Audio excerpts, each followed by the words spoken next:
Hello, it's Andy Graham, looking for a cameraman. No, I'm going to try and write a travel tip, and I got my little camera on a tripod that I made, and I want to show you how difficult, and what we don't really probably appreciate about the American supermarkets. Okay, in the normal world, you go to this fresh market and you get all this fresh food, right? And then what you're going to have to do is somehow remove the cyst or giardia, all these little E. coli and all these different things. This is not talk about all the problems you can have with drinking water, but it really is not as big a deal as you think. But on the other side is, I don't know, maybe you want to clean your water. Okay, I got a half a bucket full of water. And what I got in it, I don't know if you can see it, I put some cabbage in it. Okay, the girls behind me are helping me. And they're not really helping, they're watching.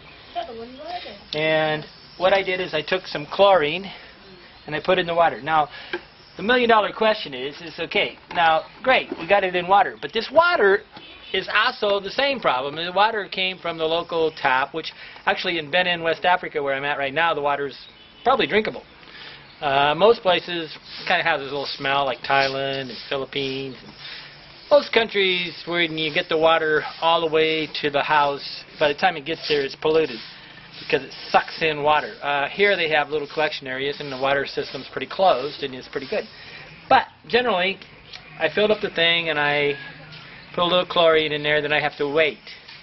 And then I put my cabbage inside it, and I debate. Now, I'm going to open up the whole cabbage and sort of let it go into the thing and get the chlorine around the leaves, okay? So I'm cleaning the cabbage by putting it in chlorinated water. Now, I really, if I was doing this on a regular basis, what I'd do is I would probably heat up the water, leave it out in the sun for 10 hours, and ultraviolet purify it, or I can just heat it up. Then I got to let the water cool. Okay, now I don't have a fridge, so this is the million-dollar problem. I like my cabbage cold. Okay, so now I got this thing purified. Now I'm going to let it sit. Million-dollar question, how long do you leave it in the water? Okay, I let it in there for about 15-20 minutes, and then I drink it.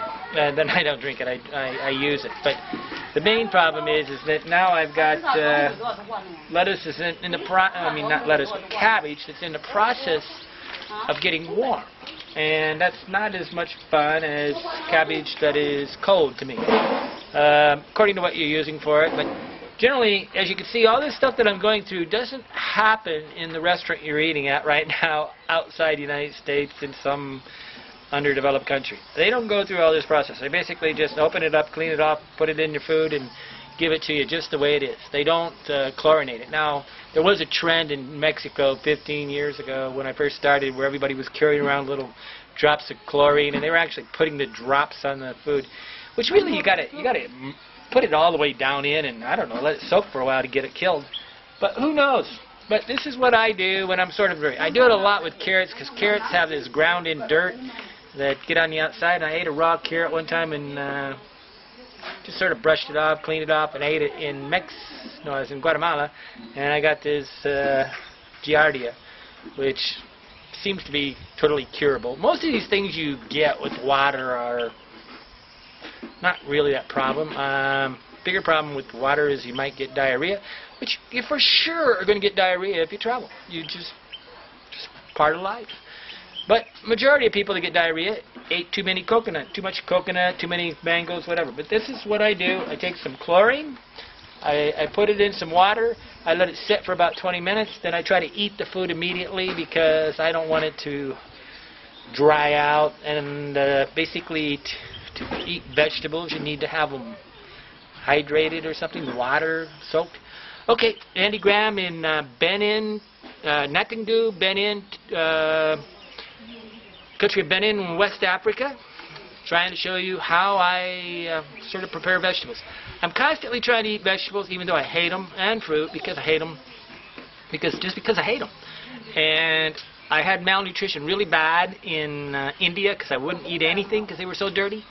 Then I finally got really sick, and malnutrition comes out in pimples and boils and other things. It doesn't come out. It comes, your system gets weak, and then you get sick. Okay, Andy Graham.